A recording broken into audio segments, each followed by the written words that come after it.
Hey guys, it's Kevin in my review for the series premiere of the first episode of Penny Dreadful City of Angels. This is Season 1, Episode 1, Santa Muerte.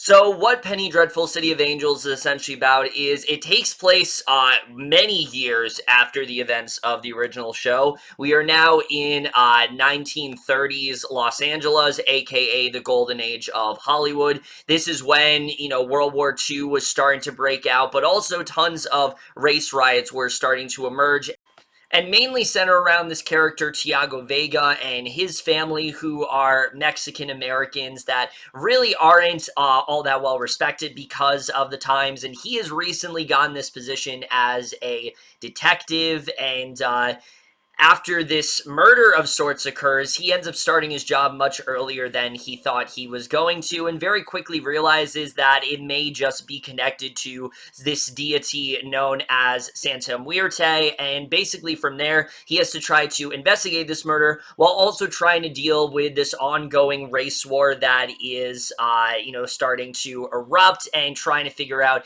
how he can maybe balance the two out, and that's really all I'm going to say. This was one of my most anticipated shows of the entire year. You guys know I am a huge fan of the original show, Penny Dreadful. It is legit one of the only shows that I tell people to watch that was on Showtime. I don't really take Showtime that seriously these days, but when it comes to Penny Dreadful, I absolutely do. I think that show was just fantastic. It had so many just rich characters. It was generally horrifying, but also just told a really well done story, and I'm one of the few that I think is actually okay with the way it did wrap things up. I think overall it was a really great series for sure.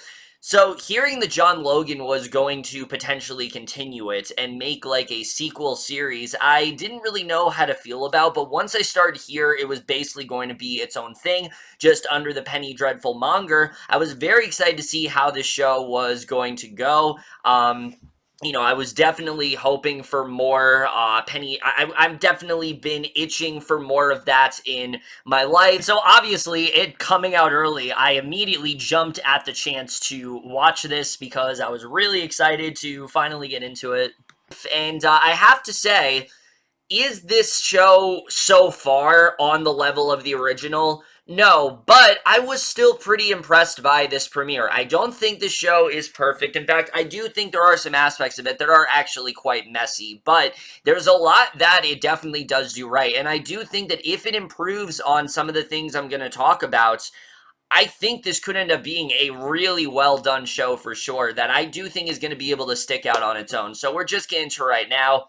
So I think the first thing I really do want to get into is really all of the characters here, because that's one of the things that I think really made Penny Dreadful such a great show. We had so many just incredible characters that were so fascinating and came from such different walks of life. And here, I think we definitely do have some really strong ones. The main center of it all really focusing on the character of Tiago, who I thought was very well developed in this episode. Not only do I think that the main actor that plays him, Daniel Zovatto did a really good job just playing this character that is very conflicted, really kind of caught up between these two worlds.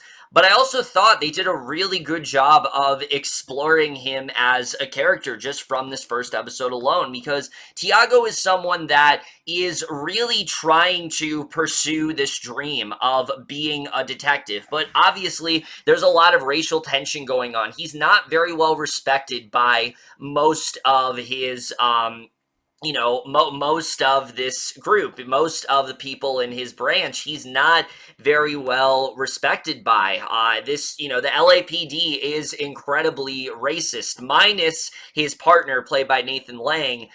Pretty much everyone else just doesn't really take him all that seriously, and you can see he's really trying to do all he can to try to prove to them that he wants this. He is legit. He is just as good as any other white detective that they could have gotten. And I think that part is very well done.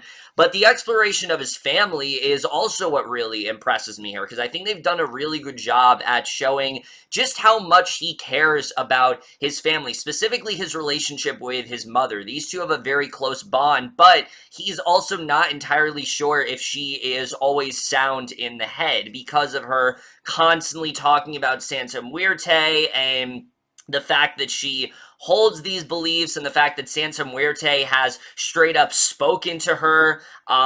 You can tell that he's very sort of conflicted with where he really does, or where his true loyalty does lie here. And even Nathan Lane as a character suspects that this is a Mexican that's behind this. So you can tell there's a lot of deep confliction there. And I thought they did a really good job with that. I thought, having him be the center of all of this, I think is definitely the right decision. They're not trying to, find the next Vanessa, which I feel like would be really, I feel like that'd be something that would be very tempting.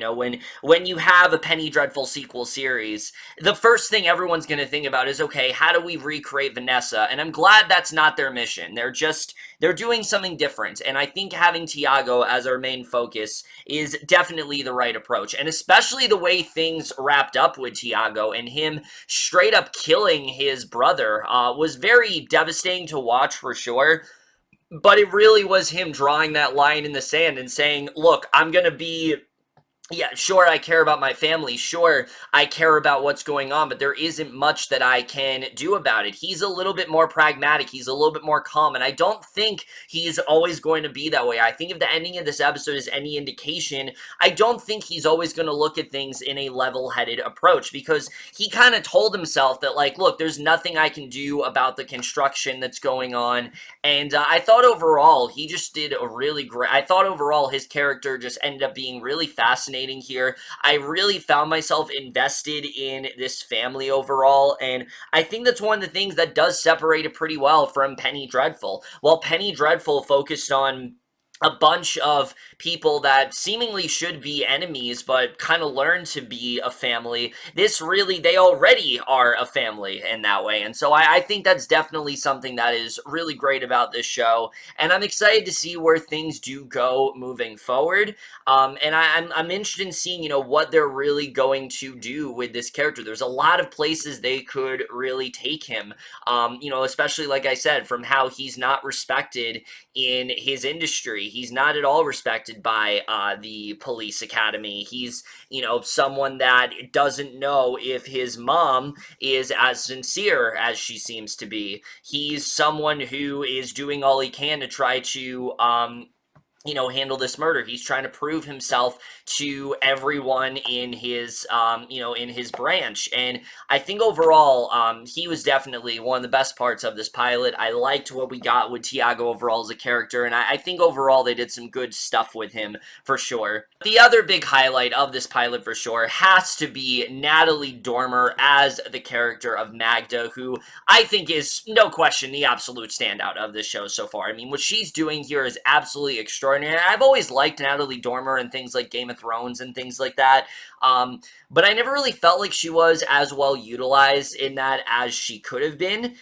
Here, I thought she was just incredible. She is on another level in this show, especially because Magda is a shapeshifter in that way. She's someone that takes on many different roles, and each one of them, I think she did a really good job at creating her own sort of character for. When she's Magda, you definitely feel that very scary and witch-like presence to her, when she's in her truest form. It also makes sense why Magda, her real form, is the one that gets the most focus, is the one that we understand the most. There's still a lot we don't understand about Magda, but I think overall she did a pretty good job in showing that Magda's someone that clearly clashes with her sister. Her sister wants to help mankind, while she's someone that believes that mankind, they're just hateful. They are going to turn on, one another after a while, and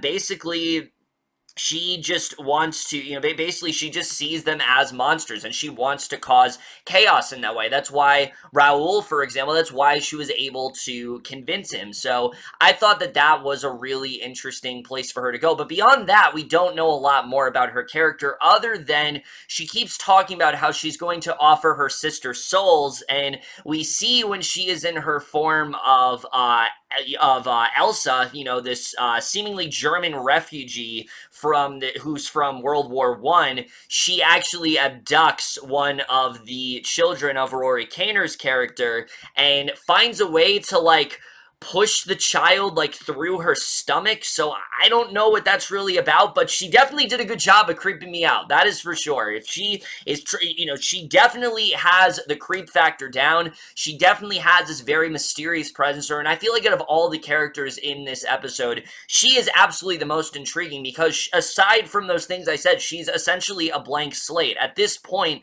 Magda is more of an idea than a full-fledged character, and I'm completely fine with that because clearly the show wants to take its time with her. I'm fine with them doing that, and I think overall she's doing a really great job here. I'm excited to see where she's going to go moving forward and why she needs all of these aliases. Her alias, especially the one that's most fascinating to me, is her alias as Alex, because she doesn't seem to be doing much right now except she's observing chaos, and I think it's mainly because Townsend as a character, Charlton Townsend, is already such a hateful person that maybe she doesn't need to do a lot there. But again, I'm liking what she's doing in this show. I think that she's going to be one of the big highlights moving forward. And again, I like that they're not trying to recreate Vanessa.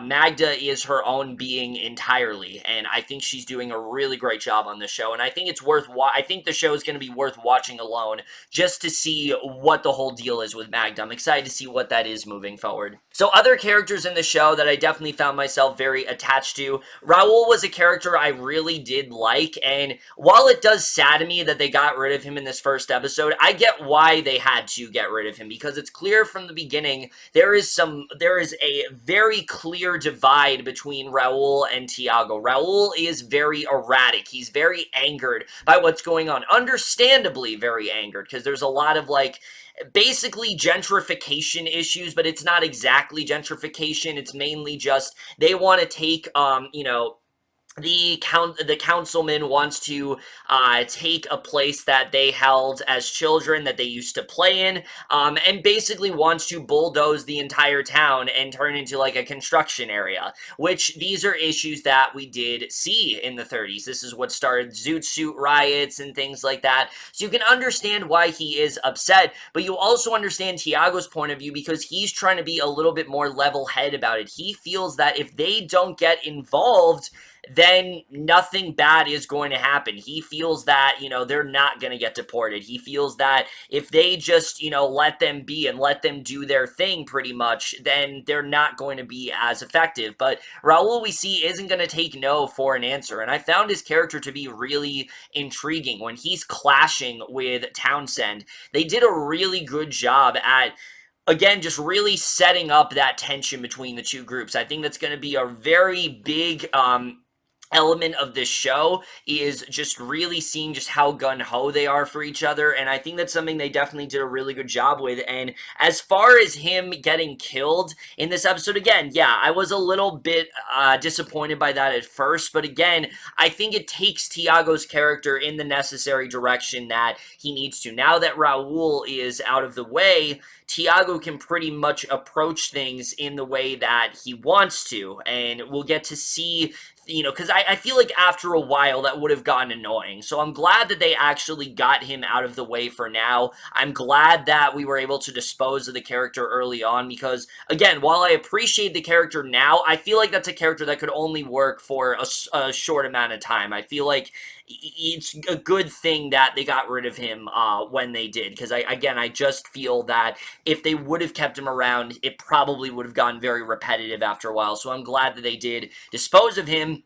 That's the problem is the other two siblings in this family just aren't that interesting to me. Mateo is someone who is very protective. I like that he does have this dead-end job, and I like that he, pretty much out of everyone, is the one that is straight up telling his mother, they're like, no, you're crazy, you're too hopeful, what's gonna happen to you is not true. You know, he believes that they're not going to be able to get anything else than what they've already been handed. You know, he's going to be in this delivery job forever pretty much, and this is where he's going to stay. You know, he doesn't really see himself going anywhere else, whereas Maria feels that because of Santa Muerte that things are going to go better for them, and that if they just listen to her, when it's clear that Santa Muerte is not really looking for her best interests, but she's clearly been tricked by her. You know, she feels if they just listen to her, then everything's going to be fine. So again, I like that aspect of Mateo, but I didn't feel they got quite as much as they needed to here. Josephina, especially, there's really not much to her other than the fact that she's young and she's being felt up by men, and that's kind of it. There wasn't really that much else going on there. But again, I like the Vega family. I like the foundation that they have. I think they work well together, and I like what they are doing there overall. But the other character I'm most interested in is actually Charlton Townsend, played by Michael Gladis, because he clearly is not the villain of this show. Magda is clearly the main villain here, but he is a secondary antagonist at best. But my real question, and the thing I'm definitely going to be keeping an eye out for, is he as hateful, and does he really believe the things that he does?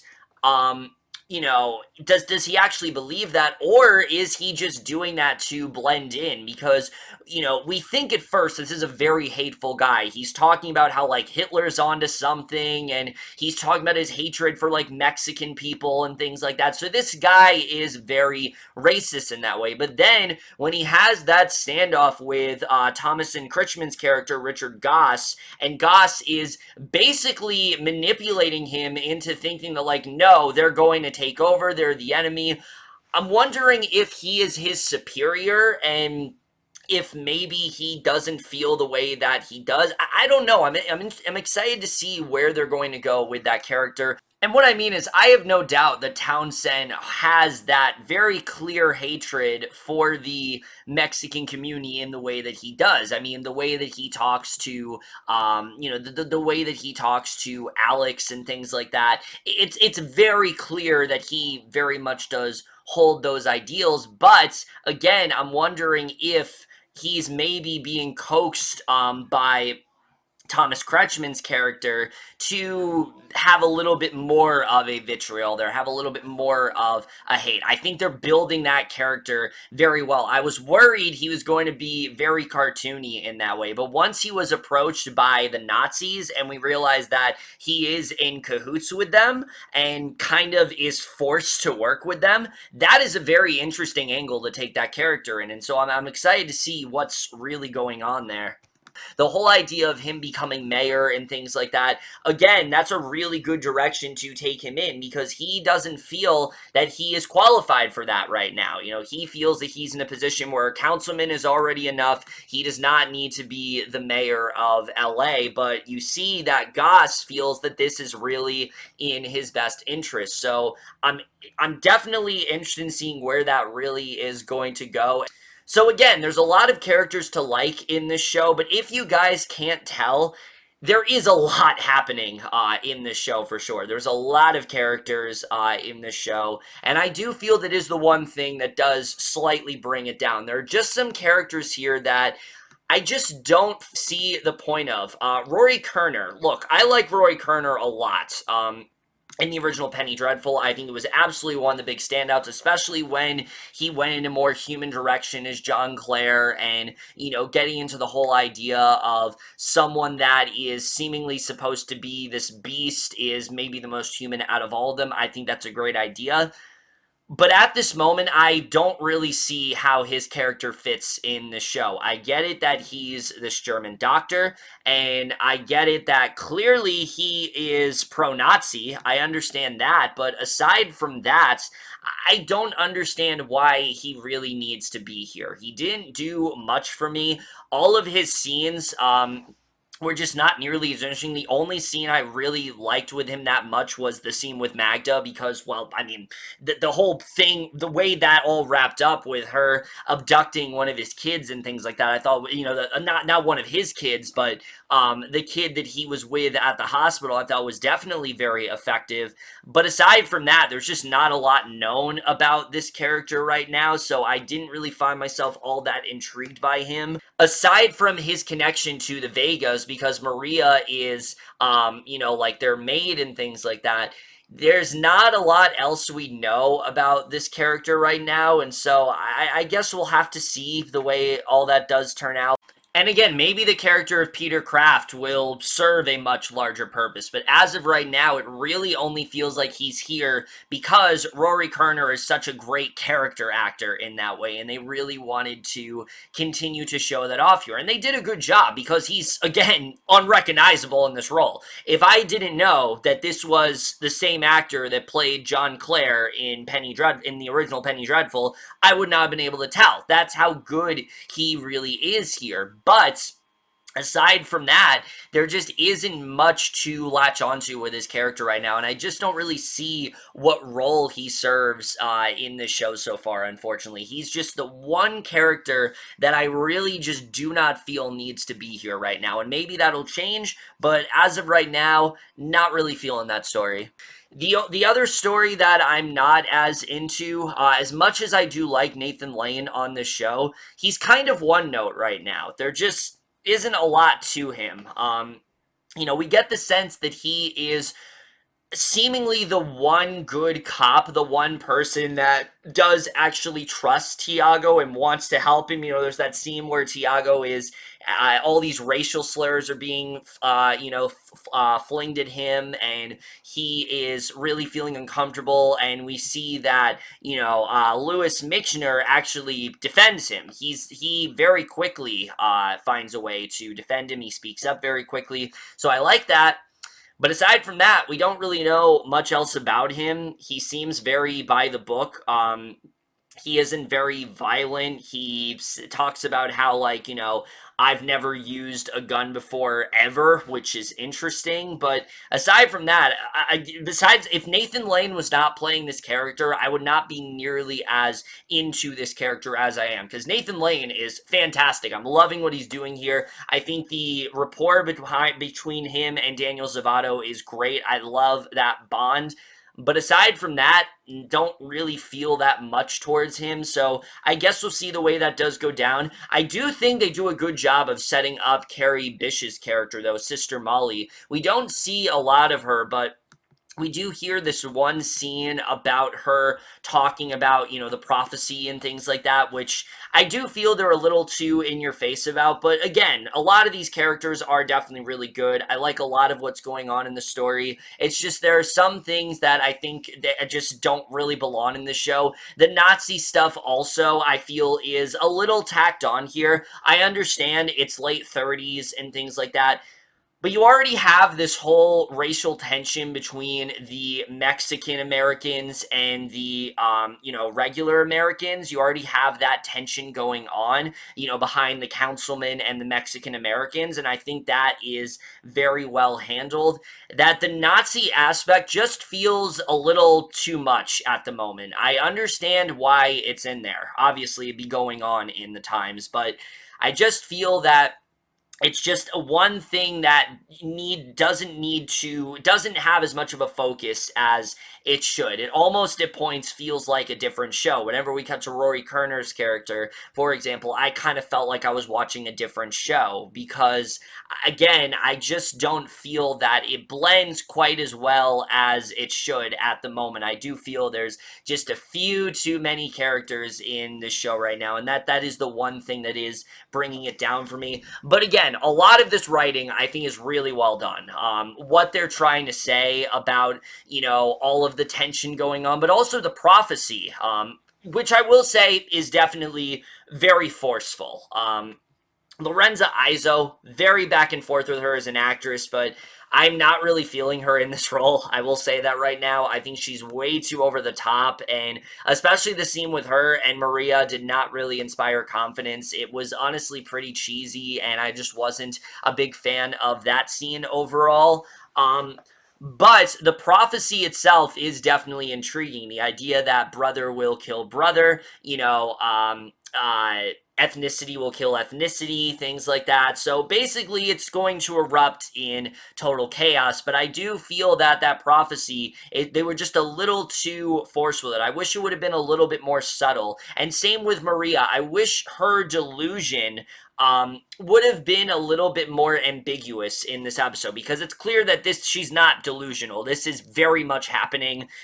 Santa Muerte is a real is a real angel, and that is the angel of death in that way, and Magda is her sister. I understand that they're clashing. I understand that, but I just wish that they could have been a little bit more subtle with that.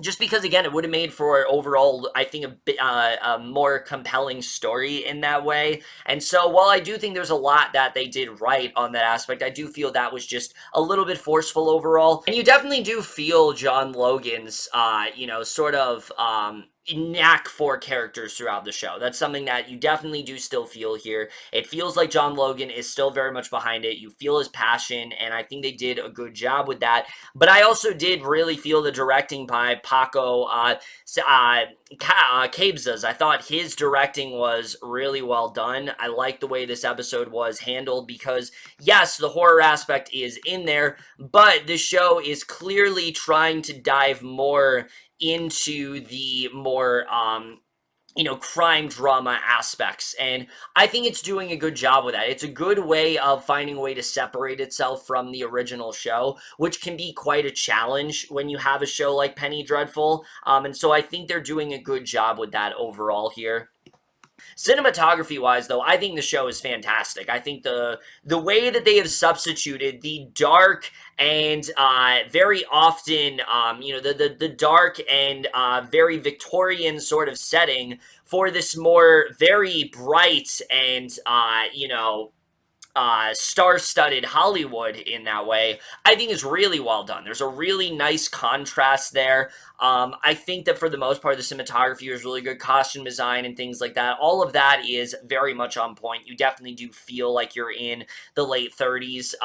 The only thing I will say is that the fire in the beginning of the episode was very unbelievable. It did not look real for a second. I get it that they really wanted to show Magda's pyrotechnics and the fact that she's able to do things like that, and obviously her killing Tiago's father, which was a devastating scene, but I was slightly taken out of it just because of how fake looking the flames were. I didn't feel that that was super convincing, but the score I thought was still fantastic. I loved the score in this show, especially towards the end with the whole race war. I thought that was really well done, and the editing in this episode, I thought this episode was very well paced for sure. I like the way they took their time to really dive into the Vega family, show what they've been going through, show the fact that they're not very well respected, show the racial tensions that are going on, the divide between Tiago and Raul. I think that was really well done. The way that they're being sporadic about Magda, they're not trying to over rely on her. They're keeping her pretty much a mystery. I think overall the show was very well paced in that way. So again, there's a lot I really did like about this first episode. I think Tiago is a very solid character. I think the whole conflict with him is very intriguing for sure. I think what this show is trying to say about someone that really is caught up between these two groups and doesn't really know where to go, I think is definitely very well done. I'm interested in seeing more of this whole prophecy that's going on, Santa Muerte and the delusions of Tiago's mother. I'm excited to see more of that, because we know that this is very much real, what's going to happen. I'm interested in seeing what's going on with Charlton Townsend, if he's going to take this job, or if there's a part of him that maybe isn't as evil as he comes across, or maybe he just is. What is Magda's overall plan plan. So there is a lot to still get invested in with this show overall. I don't think that it's as well paced as the original show so far. I think there are some characters like Rory Kerners, for example, that I just don't really feel fits in this show right now.